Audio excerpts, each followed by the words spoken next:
Hello, Gigi here, reading from my book FoodWISE.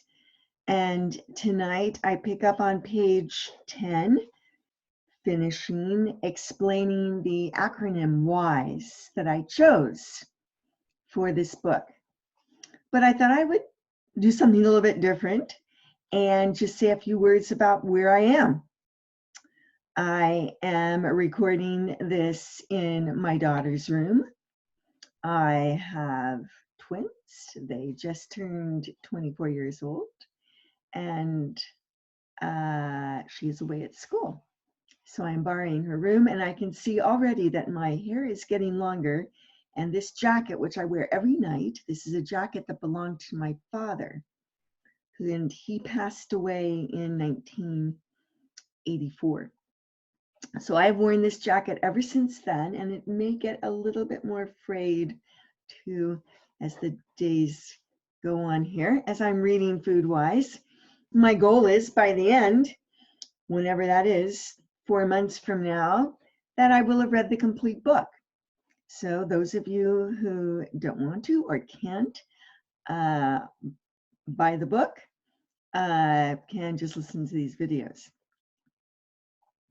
The reading tonight that I'm going to share is from the New York Times, and it talks about how small farms, farm-to-table farms, whose markets are dwindling now, are making some adjustments.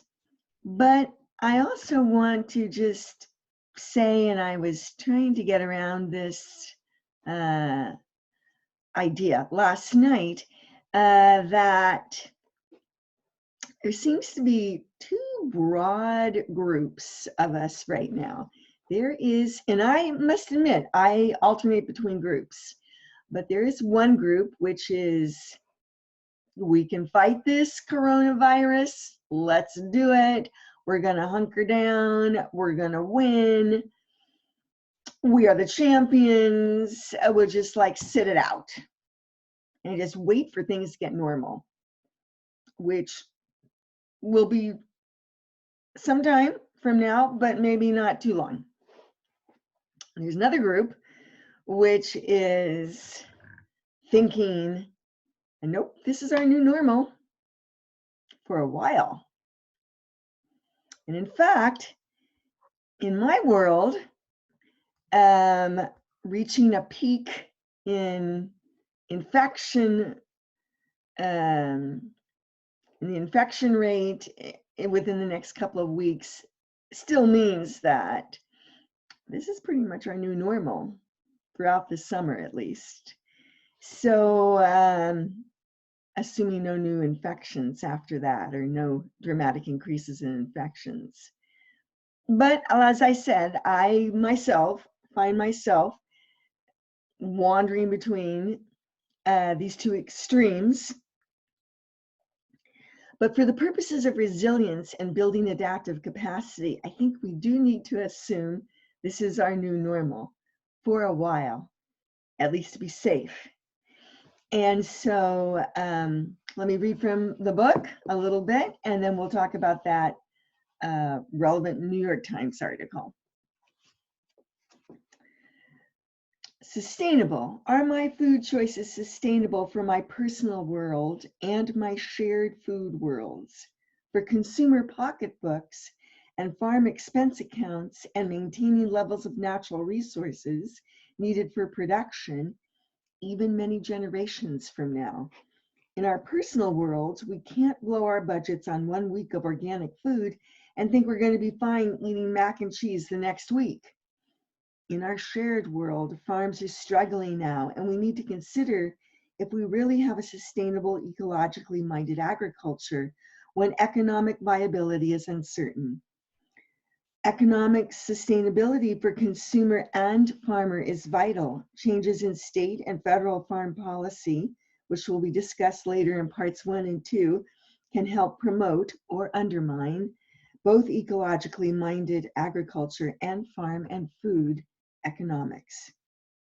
All right, the last item in WISE, the acronym is E, and that is experience. How involved are we in sourcing our food? To my mind, experience is how we learn best. It is how we learn what we like, how we understand what is good, how we gain our own insights into foods. If experience feels overwhelming or out of reach, start small. Talk to people, make a garden in a small space like a burlap sack. It might be just the thing for us non-gardeners. Experience leads to empathy, the ability to understand and have compassion for other living beings, and empathy results in better decisions about food. Increased awareness of the overall food system helps us to be more understanding of roles within it beyond ours as consumers, and more empathetic to those involved in the day-to-day production of food. Empathy gives us insight into the working lives of fruit pickers, sheep ranchers, artisan cheesemakers, the moms in my twins club, school lunchroom cooks, so we can at least partly understand, both rationally and emotionally, their views and choices. Certainly when we've done something ourselves, picked tomatoes in the hot sun, milked a cow day after day, we can better understand what that life is like for people who do it full time. Furthermore, when we have more information, which is essentially second-hand experience, about some part of the food system, we can make better choices. However, despite extensive knowledge about poor conditions for hired agricultural labor, few federal protections exist, especially true within the federal H-2A program. We need to decide as a society that having cheap fruits and vegetables is not worth the human cost. Investigating where our food comes from helps us assess how much we're willing to contribute in order to ethically consume. Personal experience helps us make sense of food information reports of scientific findings. The more we know about a topic, the more we know the questions to ask, and the more we can make up our own minds about a particular food. Being critical consumers, aware of our values, feelings, and emotions in food choices, we can be relaxed about food. We can be discriminating but not obsessive, open to new food experiences, and ultimately enjoy the food we produce, purchase, and consume. Yeah, so this New York Times article talks about basically micro markets. So local farms, growers, fresh market gardeners who are producing for their house, for their neighborhood. That's the micro market. And it's not going to work very well for those farmers ramped up for selling 4,000 pounds of snap peas, but farmers, growers who are able to meet the needs of the market that we have today, and that market is an at-home market, and the coronavirus and the isolation and the destruction and replacement of markets is an example of a threat. And so businesses that are going to be able to withstand this threat are somehow using their resources, their assets, we call them the resources, to build adaptive capacity and basically find different markets, a different market. And what is nice about this New York Times article is they talk about how people are doing it, and not just on the marketing end, but also on the production end. And so they have a vignette on Jasper Hills and operations and what they're doing. And from the production end, they're trying to scale back and on the number of livestock that they've got.